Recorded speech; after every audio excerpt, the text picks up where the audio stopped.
brand loyalty isn't what it used to be. Research from TEXI, a technology partner of TELUS International that provides visual customer experience solutions, shows that more than 1 in 3 US-based customers aren't brand loyal and would leave for a competitor if the right opportunity presented itself. And the SAP Emarsys 2023 Customer Loyalty Index found a 14% drop in the number of US-based consumers who considered themselves loyal to one or more brands. Those numbers might seem alarming at first glance, but they don't mean that loyalty is going away altogether. Today's customers are looking for personalization, speed, and convenience. And as technologies like AI continue to be leveraged to enhance the customer experience, this represents an opportunity for brands willing to put in the work to swim against the tide. So today on Questions for Now, we'll ask, what does customer loyalty look like in the age of AI?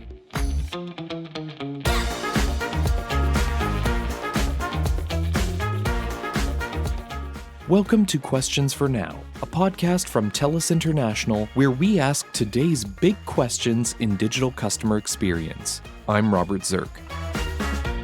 Before we get to our big question, we need to start by clarifying that when we're referencing loyalty, we don't mean loyalty programs like frequent flyer miles or a freebie after a certain number of purchases. That's a distinction one of our expert guests was keen to emphasize. Shep Hyken is a keynote speaker, author, host of the Amazing Business Radio podcast, and customer experience expert with more than 4 decades of experience in the field. He views loyalty programs more like incentivized marketing programs. They can be a great tactic to deploy as part of your overall marketing strategy, but shouldn't be confused with the overall concept of customer loyalty. What it really drives, and I love this, is repeat business. Now, my question to the people that do these types of programs is simply this. If we took away the perks and the points, are we strong enough in the experience to make customers still want to do business with us? That's true loyalty. In his book, I'll Be Back, How to Get Customers to Come Back Again and Again, Shep dives deep into the concepts of customer loyalty and retention, and clarifies the difference between repeat customers and loyal customers. Sometimes we think customers are loyal to us because they keep doing business with us. But sometimes it's just easier to do business with us than switch to a different vendor. Sometimes you feel like, these sticky solutions make me want to stay. Even though I'm experiencing frustration, I still stay. So one of the things we want to find out is, why does a customer keep coming back? Is it because, if we're just say a retail location, is it because I'm closer than my competitor? What happens if a competitor moves 1 mile closer to my customer, or even just a quarter of a mile? Does that mean I'm going to lose the customer because that customer was more interested in convenience than they were my store? I just happen to be the more convenient store at the time. What about price? We advertise low prices. Does that mean the customer is going to go wherever the lowest price is? If that's the case, they're loyal to the price, not the business. Maybe it's somebody inside our business. This happens especially in the B2B world, where an inside sales rep decides to move to another company, and in the process may end up taking customers with them because it turns out that the customers love the rep and it just happens to be where they were working. So all of these factors need to be considered to understand, why does a customer keep coming back, and are they truly loyal, or are they coming back for other reasons? Shep challenges leaders to think about customer loyalty as something that's built one interaction at a time. I did a keynote speech for an organization, and we talked about loyalty, and I said, here's the way I want you to think about it. Think about, what am I doing right now as I interact with this customer at this moment, as the customer interacts with us in any way that they do, to ensure that the next time they do what it is that we sell, they're going to come back and want it from us because of the experience we're giving them right now. If it's people to people, are we doing all the things that are expected? Are we showing empathy, concern? Are we supportive? Is it an easy experience? Was it easy to reach a person? Was it easy to get an answer?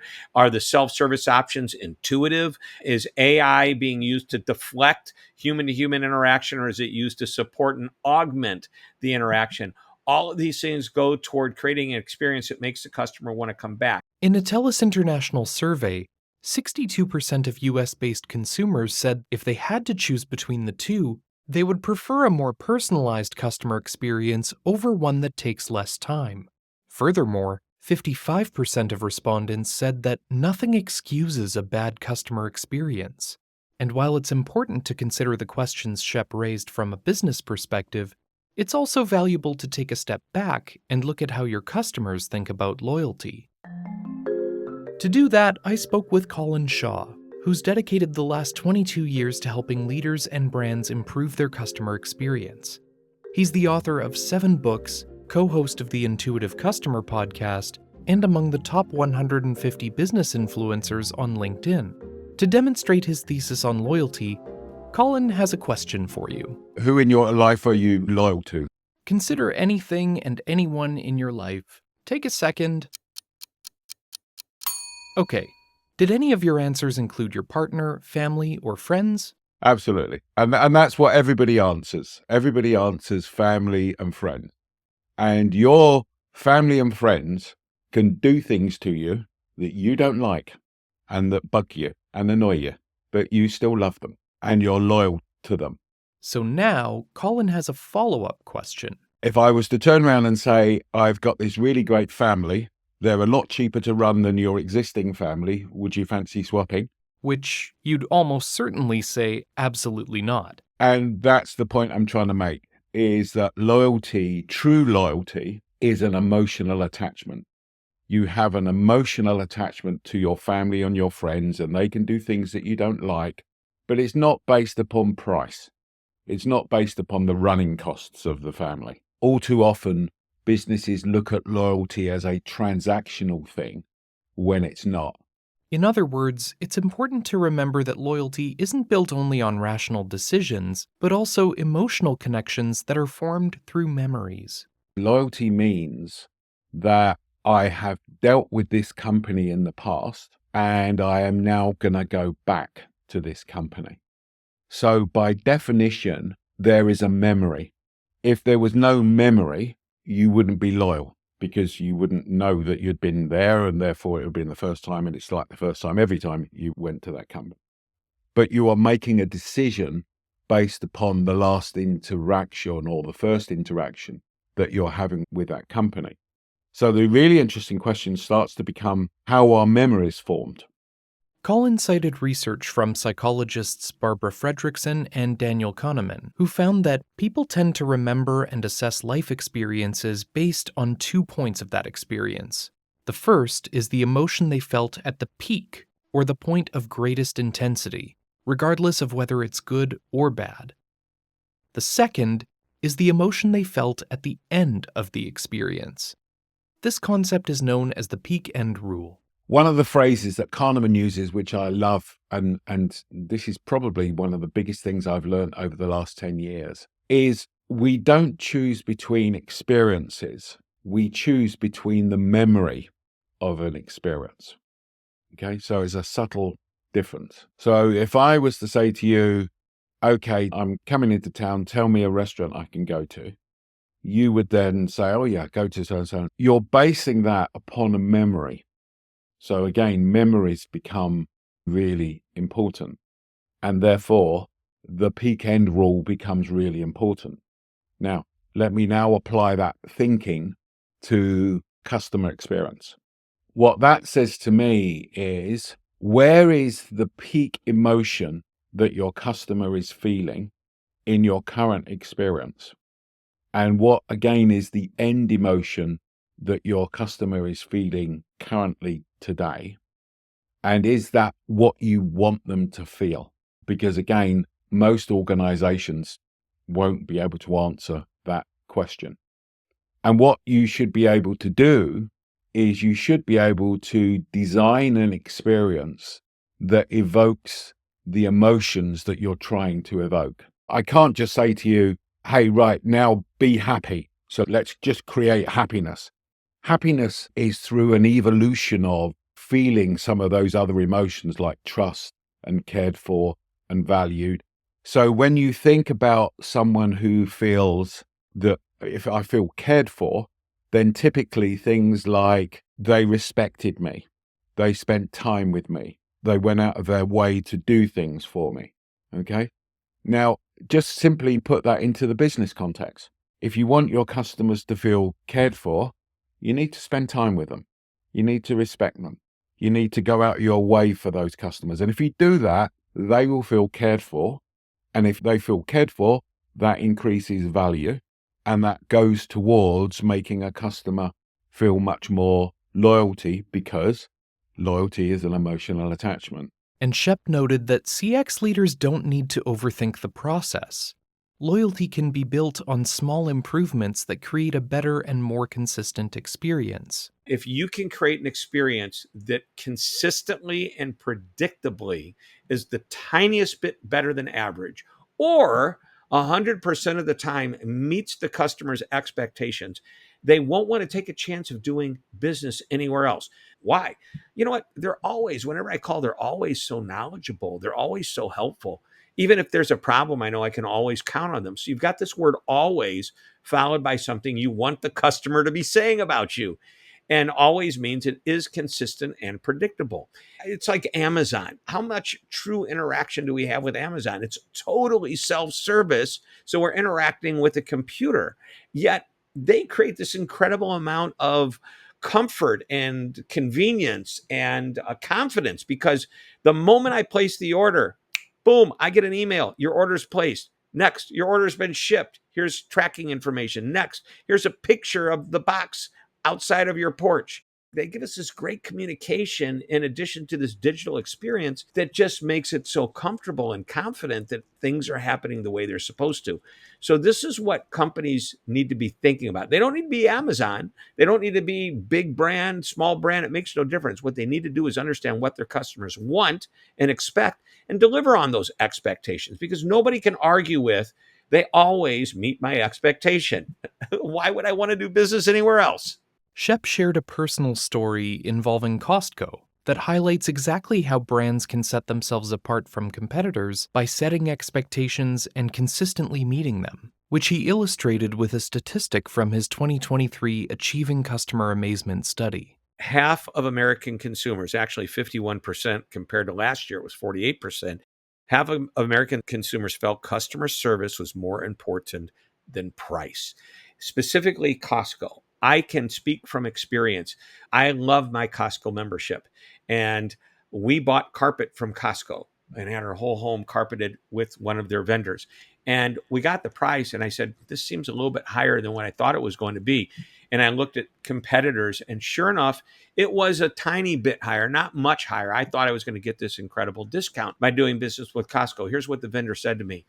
On this particular item, we'll be happy to price match. That's not an issue, but we're not going to be lower. We can't afford to be lower. But I'll tell you why you want to do business with us. The Costco guarantee. Put that carpet in. A month later, if you don't like the color, you don't like the shade, something's bothering you, we will rip the whole thing out and replace it. Wow. Okay. That's the Costco guarantee. I asked Colin, as AI plays an increasingly important role in CX, how is customer loyalty changing? The reality is the human being, the customer, is not changing. The way that you deal with that customer through AI is the thing that's changing. So it's a bit like when people talk about social media. All that social media is doing is providing the platform for already social animals, us human beings, to be able to communicate through that means. What you're looking to do is you're looking to turn around and say, we want our customers to feel this at the end of that experience. So how are we going to design it? And lots of organizations don't have that amount of data on customer emotions to be able to design their experience. And the other issue then becomes, do the CX professionals even understand the result that AI will be able to provide? Colin compared this to the depiction of AI in Douglas Adams's book, The Hitchhiker's Guide to the Galaxy. One of the things that it talked about was that there was this planet and they had a big AI machine, and the population wanted to know what the answer to life, the universe, and everything was. And this computer called Deep Thought went away for 7.5 million years to process what's the answer to life, the universe, and everything. And it came back with the answer. And the answer is 42. And clearly, that's ridiculous. It's not ridiculous. What it was really saying is you don't really even understand the question. And that's my fear with people with AI implementations now. It's going to come back with answers that CX professionals don't understand the answer to. Yeah. So it's either not going to come back with the right answer because it hasn't been trained well enough because it hasn't got the emotional data, or it will have that data and it's going to come back with the answer, the equivalent of 42. And people are going to go, don't understand what I'm meant to do with that. One of the strengths of AI is pattern recognition, and Colin shared an example of how this might be applied to behavioral patterns that don't factor in the emotional aspect of decisions. Disney know when they ask their customers what they want to eat at a theme park, Disney know that people say they'd like to have an option of a salad. Disney also know that people don't eat salads at theme parks. They eat hot dogs and hamburgers. So what customers tell you and what customers do can be very different. So the issue becomes that, in my view, there's going to be a big issue of a lack of understanding about customer behavior at that behavioral science level to be able to interpret what the customers are actually doing. And let me give you two examples of that.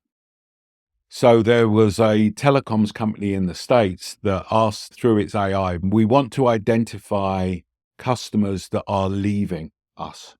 AI went away and came back with a list of here's all the customers that are going to leave us. Then they asked it, why are they going to leave? It couldn't answer that because it hadn't been trained on how to understand that. According to a Zendesk study, only 3 out of 10 CX leaders are using AI or machine learning to predict customer interactions. So there are opportunities to get ahead of the competition. And Colin demonstrated examples of how AI can provide proactive experiences based on behavioral data. Just think of Google. When you type into Google something to search for, I've got a Jeep and I was trying to search for, in England, I would call it a towing hook. In the States, it's called a hitch. Okay. But when I type towing Jeep, Google starts to put words in there of what it thinks that I'm looking for. And that's based around one really important word, which is intent. So what is my intent? What am I really searching for? Because I may not be expressing myself very well, but it's trying to help me go, look, typically this is what people are looking for. So it's understanding human behavior at that level. And then from a CX professional perspective, it's being able to understand what is happening and to get into a more positive perspective. How can we use behavioral science to design our experience? How can we predict how our customers are feeling? Research from McKinsey indicates 71% of consumers count on brands to deliver personalized customer experiences. And when that doesn't happen, 76% report feeling frustrated, placing the brand they're interacting with at risk of losing future business to a competitor. Predictive AI can play an important role in delivering a more personalized experience, and Shep shared an anecdote from a demonstration he saw that showed how predictive AI could support agents in a contact center environment. Not only did it feed the agent information because the agent knows how to properly ask the question. They were typing in what the customer was asking and getting a good answer back, where sometimes customers don't do so well typing in their answers into a chat bot and getting clarity to the bot so that they completely understand. Again, this agent now can reflect that information the way they need to and interpret it and give it back to the customer. But here's what else that AI was doing. By the way, and I'm going to paraphrase, this customer is the same as 3,000 other customers that have called in and asked the same question, have bought the same products, have the exact same buying patterns. So whether this customer knows it or not, this is the next question they are going to ask. So why don't you answer it for them so they don't have to call back? By the way, this customer doesn't realize they are going to be buying another product from us. They just don't know it yet. Why don't you share with them what it is so they don't have to call back and take the time filling out an order form? So it is able to predict with uncanny accuracy what customer behavior is going to be, what customer future purchases are going to look like. And the data that we're getting is going to allow for these types of one-on-one interactions to feel completely hyper personalized. And I love that. Personalization is going to be more powerful and better than ever. And we need to do it the right way so the customer isn't creeped out. Colin has noticed some organizations implement AI in silos within different teams, and he cautioned that, to best serve customers, AI needs to be holistically deployed across the organization. He shared an anecdote of the early internet, where different departments of the same company would often have their own web pages that were distinct from one another rather than one unified, cohesive web presence. I think there is a danger that things are going to be implemented in a siloed perspective. And therefore, it needs that more holistic view, answering those questions. What's the experience that we're trying to deliver to our customers? What emotions are we trying to evoke? And then, CX leaders will need to decide the right tactic for the right point in the customer journey. So let's go to our example where the delivery is late and we can get AI to send out some messages, etc. That may be fine, but there may be a group of high value customers that a phone call is going to be best. Yeah. So where is that? And with what group of customers is that? We need to determine that. And that then goes back to the beginning part of our conversation about loyalty and emotional attachment and understanding which emotions are driving value and where do we therefore deploy that. My worry is that, as with everything, it gets driven by cost and people start to deploy AI too much into areas that should be still being dealt with by people and therefore destroy value. So defining the areas where the experience drives most value and determining how to approach those. And there isn't a one-size-fits-all answer. Colin reinforced the importance of understanding context and how it connects to customer preferences. There are a number of things where I am happy to use chat or whatever else to overcome a problem, and I don't want to speak to a human. But there are also different times when I definitely do want to speak to a human. And that again goes back to understanding customers. It's like that Disney example. What customers say and what customers do may be different. So I may turn around and say, yeah, actually, I'm fine just dealing on chat. Yeah, that may apply 75% of the time, but actually this 25% of the time, it's really important that I speak to a human being. And actually, I am a high value customer, and therefore you should be doing that. Because if you do, that will keep me loyal because I feel that you're responding to me and that you understand me. And if you keep shoving me down this loop of just dealing with chat and having these messages come up that I can't interpret, then you're going to lose me. Shep cautions that AI can become a loyalty killer if it isn't properly deployed. Instead, he emphasizes that the optimal role for AI should be to enhance human interactions. So if AI is going to make a recommendation, then it should be one that the company is comfortable making. Okay. However, AI is also smart enough to realize, wow, this is something that I need to pass on to a human being. And it should automatically flip. And if it's in a chat bot, it should automatically flip to a live chat with a live person. And that way we can get empathy and sympathy and talk about alternatives, something that might not be quite as cut and dry as what that AI is typically going to do. Shep shared how automated interactions, with an option to receive support from human team members when necessary, can create seamless and frustration-free experiences for customers. The other day, I was on a panel and I didn't want to correct the person who was a very high level executive when they said, Amazon customer service, you can't even get a person on the phone. That's not true. You absolutely can.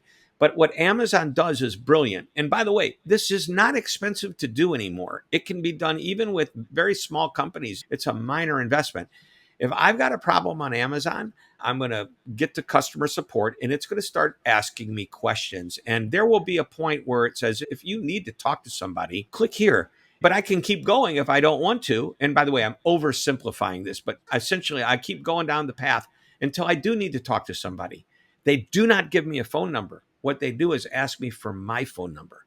And I put it in there and I hit enter or submit or whatever the word is. And with I'd say it's almost instantaneous. My phone is ringing. I'm not waiting 30 minutes. I'm not waiting 30 seconds. The phone is ringing and it says, please hold for the next available Amazon rep. And it's usually within seconds that I get somebody who now is going to ask me questions based on what I've already been filling out. I don't have to start over again. It is an omni-channel experience, but it's allowing me to move to a human-to-human experience from the digital.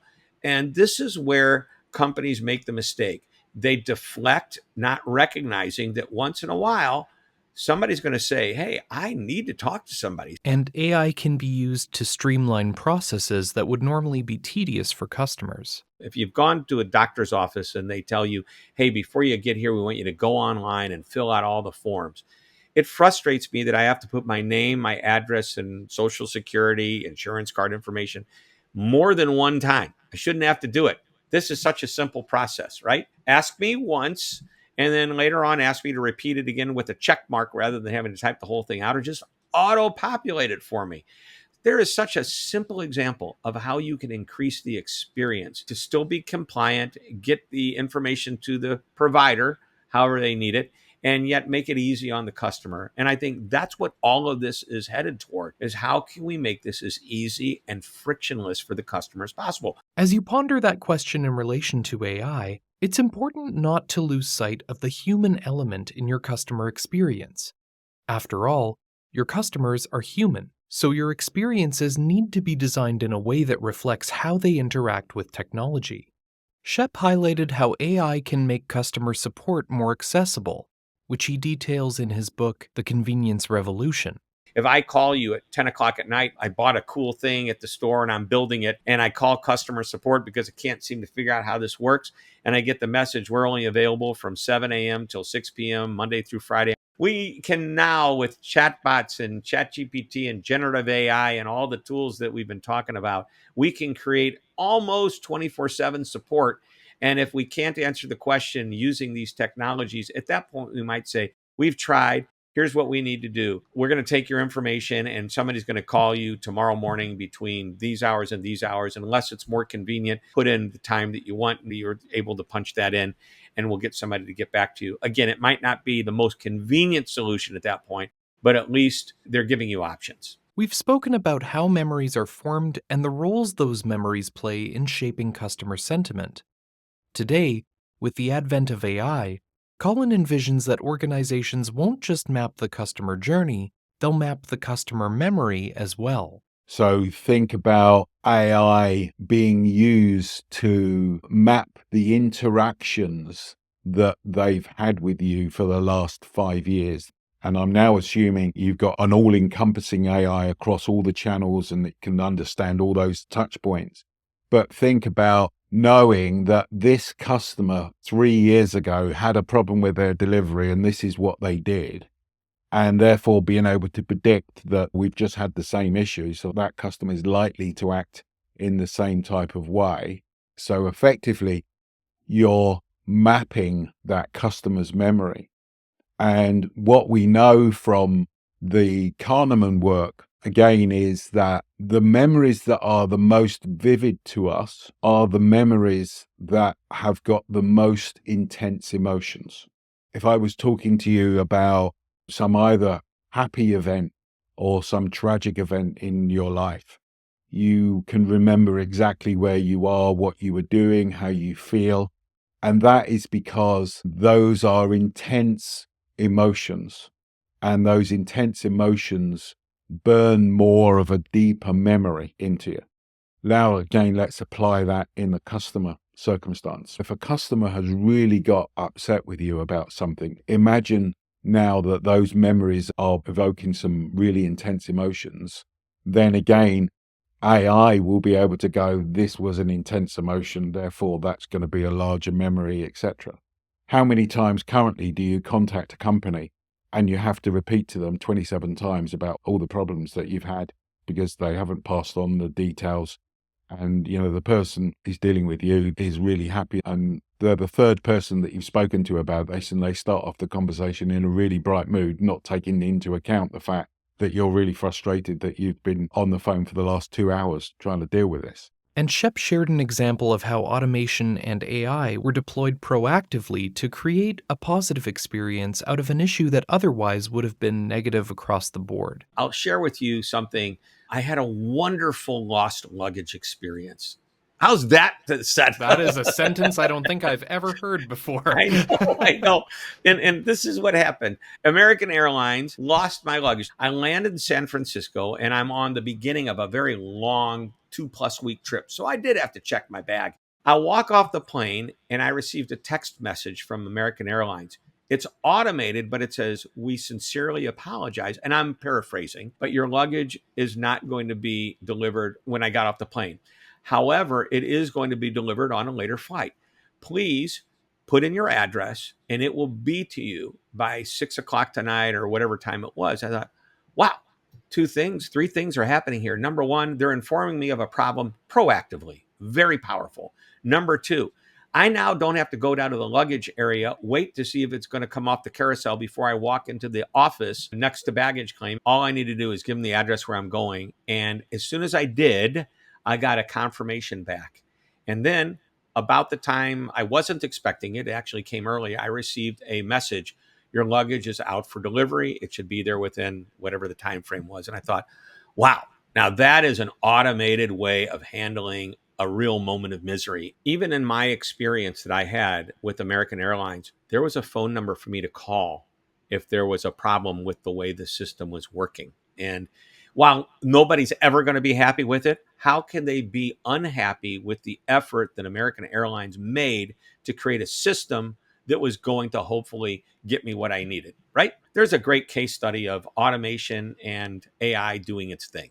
To wrap up, Colin highlights the opportunity AI can provide as a tool to shape positive, loyalty-building customer experiences. It's got to start off at the beginning by thinking it through and making sure you're gathering all the right data across the silos to be able to predict and then provide a proactive experience. I think that's the key. And Shep reiterated that customer loyalty is a process, not a goal. This is all about philosophy and culture. Recognize that loyalty isn't about a lifetime. It's about the next time, every time. So whatever we're doing, be it automated responses or AI generated support or human to human, ensure that you're thinking about the next time, every time, because ultimately, if you do it right, it will turn into a lifetime.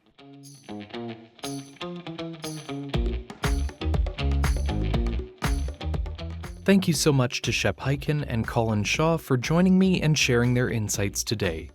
And thank you for listening to Questions for Now, a TELUS International podcast. If you're looking for an experienced partner with end-to-end data capabilities that can work with your brand to build customer loyalty in the age of AI, TELUS International is here to help. Visit telusinternational.com to learn more. And for more expert insights that answer today's big questions in digital customer experience, be sure to follow Questions for Now on your podcast player of choice to get the latest episodes as soon as they're released. I'm Robert Zirk, and until next time, that's all for now.